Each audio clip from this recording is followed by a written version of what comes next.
Hey Ullman community, as you hopefully know by now, 2022 marks our 25th anniversary as an organization.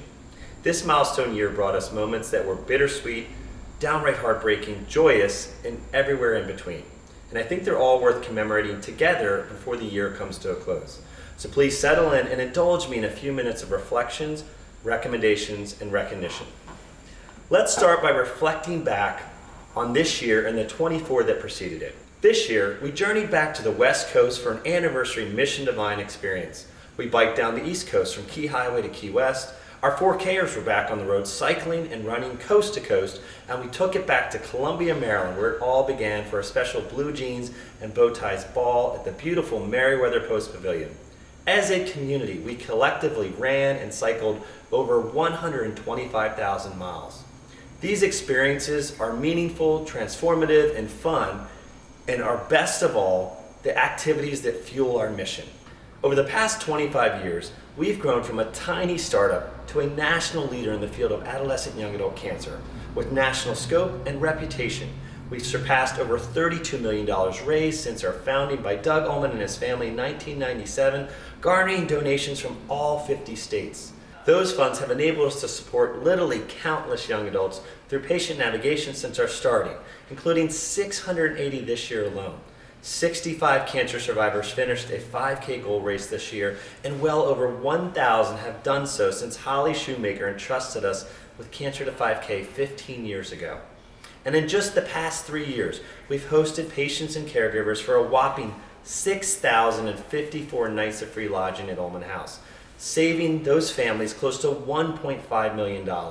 This mention of savings leads me into some recognitions. First, I want to recognize that things are really tough right now. We're all feeling it in different ways. Between inflation and the resulting financial hardship for many, the continuing effects of the pandemic, and now the flu and RSV flaring up, and devastating events happening all around the world, it often feels like there's a lingering cloud of stress and anxiety over us. And it is exasperated for those living with cancer. We're doing everything we can to step up our psychosocial support and deliver it to patients and survivors who need it most.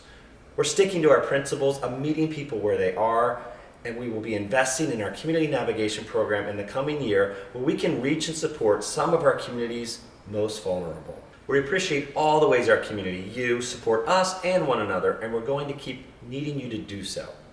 With that said, I also want to recognize some of the most dedicated people I know, the Ullman staff and board.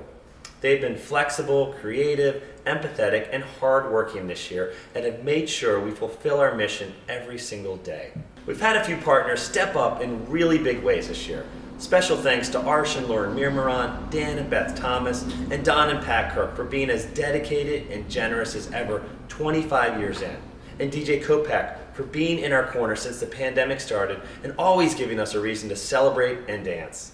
All of our volunteers for showing up during good times and bad, rain or shine, to help us feed our families at Ullman House, host our events, raise money for our mission, and help cancer survivors build community. And of course, we wouldn't have accomplished all we have today without Ken, Lou, Diana, and Doug Ullman, and the entire extended Ullman family. You all epitomize our values of being courageous and committed to humanity, and young adult cancer patients have more hope and support thanks to your devotion.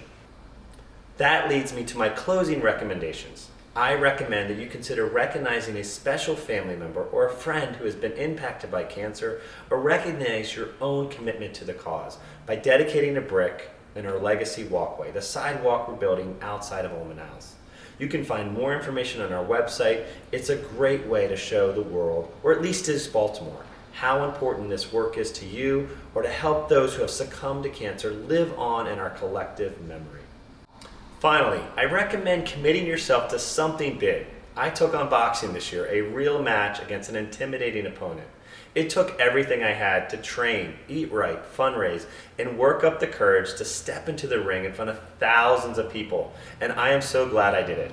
In times like these, when it's easy to feel like things are out of our control, it's an amazing feeling to commit to do something and do all you can to achieve it, especially when it's connected to a cause. You could decide to box, tackle your first 5K, run or bike across the country with our 4K for Cancer, or take on the New York City Marathon.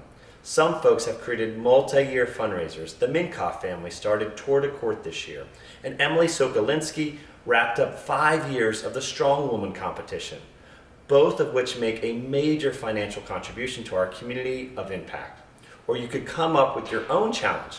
Just get excited and commit to do something monumental next year. As we all know too well, life is precious and it's up to us to make the most of it.